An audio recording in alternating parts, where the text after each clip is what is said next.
Have you ever felt your heart stop beating for a fraction of a second just because a single name was mentioned? Imagine this. 10 years ago, a young boy from Hawaii stood in the middle of the snow in New Jersey, on the biggest stage on the planet, in front of 115 million pairs of eyes that looked at him with doubt. They said he was too young, too risky, too different for the Super Bowl. And that night, he did not just silence them, he carved his name into the marble of history. And now, exactly 10 years after that magical night, a new announcement has just exploded and made the whole world freeze. Bruno Mars is back to the same place, to MetLife Stadium. But this time, he is not coming to prove anything. He is coming to redeem a promise he has kept for a decade. And not for one night. 4 nights. 4 nights that sold out in less than 6 hours. What really happened behind the scenes? Why 4 nights? And what heart-touching secret was finally revealed by his closest people that makes this comeback feel so different and so emotional? Welcome back to this channel, the home for the big family of hooligans all over the world. If you are new here, you are in the right place to celebrate the miracle named Bruno Mars. Today, we are not just going to talk about a concert. We are going to talk about the return of a king to his kingdom. We will dissect the true meaning of these 4 historic nights at MetLife Stadium. In this first part of the video, I will take you deep into the memory of 2014, that cold Super Bowl 48 night, and I will show you details that you never realized, which are the reason why MetLife is the only place in the world that makes sense for this biggest comeback. I will also reveal shocking data about how the ticket sales for these 4 nights broke records that even Taylor Swift and Beyoncé could not break. And most importantly, at the end of this first part, I will give you the first piece of an honest confession from a sound engineer who has worked with Bruno for 12 years, about what Bruno really felt when he stepped back onto the grass of MetLife for the first time after 10 years. Trust me, after hearing this, you will never see Bruno Mars the same way again. So make sure you watch until the last second, because this story has just begun.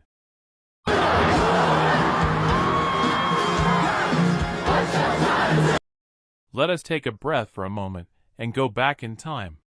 To truly understand how big what is happening today is, we have to go back to February 2nd, 2014. The world at that time was very different.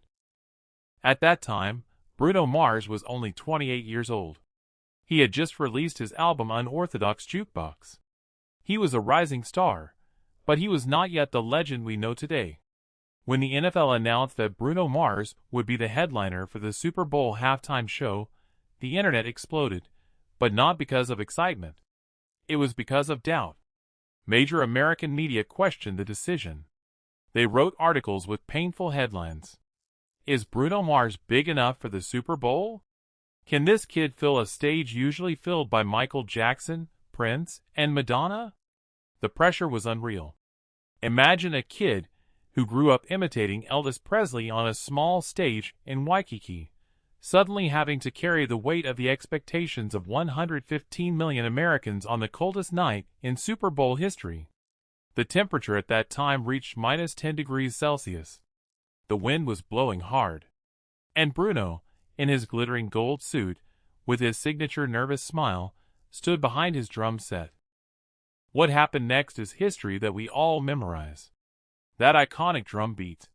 When he opened the show with Billionaire, Locked Out of Heaven, and Runaway Baby. When Red Hot Chili Peppers joined him. When he closed with Just the Way You Are, dedicated to the American soldiers. That night, Bruno Mars did not just perform. He destroyed all doubts. The Super Bowl halftime show ratings at that time reached 115.3 million viewers, making it the most watched halftime show in history at that time. He beat Madonna. He beat Beyoncé. And he did it with one thing that no one else had, which is pure sincerity and musical talent that cannot be faked. But there is one small moment that night that was almost never talked about by anyone, and this moment is the key to understanding why he is returning now. If you rewatch the 2014 Super Bowl footage very carefully, right after his performance ended, when the camera highlighted his face wet with sweat and tears, He was seen whispering. His lips moved slowly. Many thought he was saying thank you to God. But according to his personal makeup artist, who recently spoke on a small podcast in Los Angeles, Bruno at that time whispered, "I will be back here, Ma. I will be back and make it bigger." Ma refers to his mother, Bernadette San Pedro Bayo, who passed away a year earlier in 2013. His mother never got to see him perform at the Super Bowl. And MetLife Stadium, with all its snow and its magic, was the first stage he conquered without his mother by the side of the stage. That promise, a promise from a son to his late mother, he had kept for 10 years. And today, that promise is finally fulfilled. Not with one night, but with 4 nights. Then why 4 nights? This question has kept music analysts at Billboard and Rolling Stone awake for days. Why not a world tour? Why not Las Vegas as usual? Why does it have to be MetLife Stadium, and why does it have to be 4 consecutive nights? The answer is far more emotional and far smarter in terms of business than you can imagine. Let us talk about the numbers first to understand the scale. MetLife Stadium has a concert capacity of about 82,500 people. One night alone is already considered an extraordinary achievement that can only be done by a handful of the biggest artists in the world. 2 consecutive nights is legendary. 3 nights is a myth. For consecutive sold-out nights at MetLife Stadium is something that has never happened in the 48-year history of that stadium. Even Bruce Springsteen, who comes from New Jersey himself, has never done it. When tickets for the first night went on sale, they were gone in 47 minutes. Bruno's management team then opened the second night because of the overwhelming demand. The second night sold out in 52 minutes. At that moment, something strange happened. Instead of stopping, Bruno's team saw that there were more than 400,000 people still in the Ticketmaster waiting room, crying and begging for tickets. They could not get tickets. Many of them were mothers, adult women who have followed Bruno since 2010, women who made Just the Way You Are a lullaby for their children, women who found strength through Count on Me when their marriages fell apart. They are the heart of Bruno's fanbase. And Bruno knows it. According to an exclusive report from Variety, it was Bruno Mars himself who asked Live Nation to open the 3rd and 4th nights. He said, "If they are still waiting outside, we will not let them freeze in the cold like I did back in 2014. We will sing until our voices are gone." That decision was not a business decision. It was a decision from the heart. And it is that heartfelt decision that makes these 4 nights so historic. A total of 330,000 tickets sold out. With an average price of $250, we are talking about a gross revenue of more than $82 million just from 4 nights in one stadium. This is a crazy number. This is a number that puts Bruno Mars on par with the biggest stadium tours in history. But numbers are just numbers. What makes international female fans, especially adult and senior fans who have been with him for more than a decade, so emotional is the meaning behind it. For the past few years, Bruno Mars seemed to disappear from the spotlight of big world tours.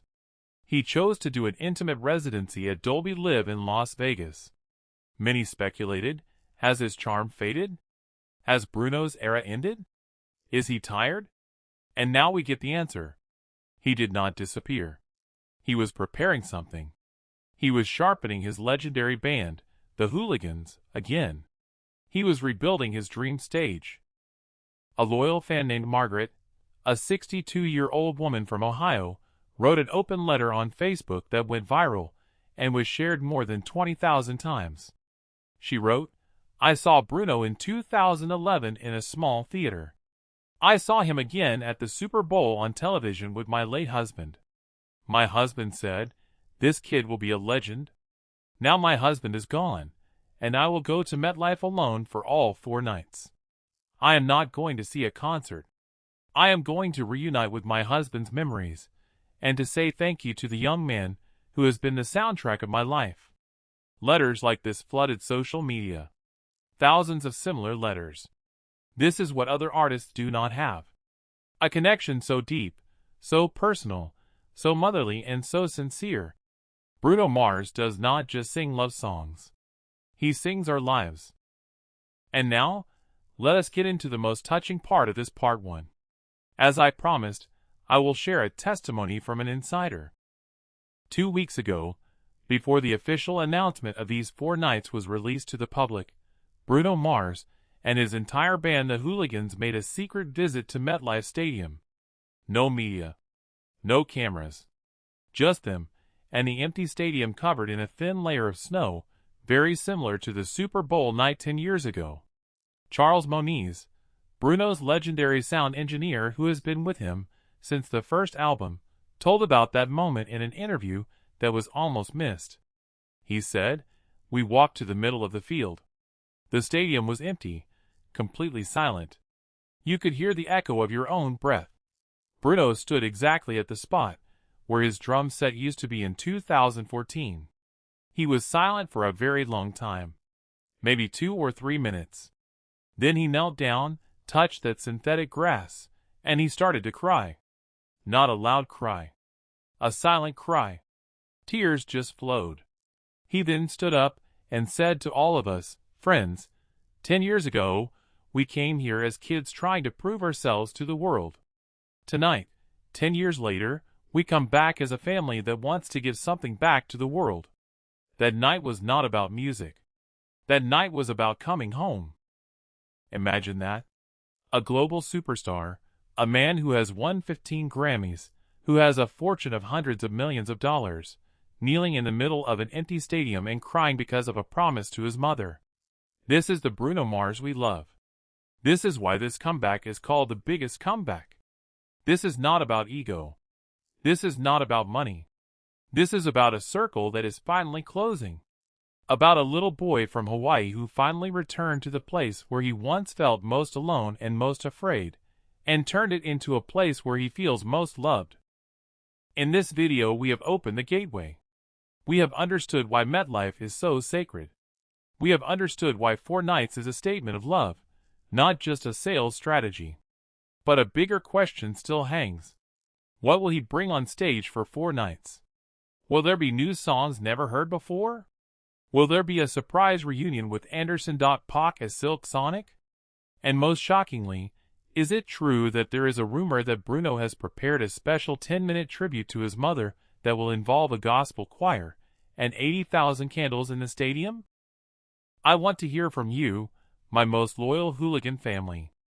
Of all Bruno Mars songs, which song reminds you the most of the most emotional moment in your life? And if you were given the chance to be at one of those 4 historic nights, which night would you choose and why? Write your most honest feelings in the comments column below. I will read them one by one. Because this channel is not just about news, it is about us, about a family united by the music of an extraordinary man named Bruno Mars. See you in next video, where the real magic is just beginning.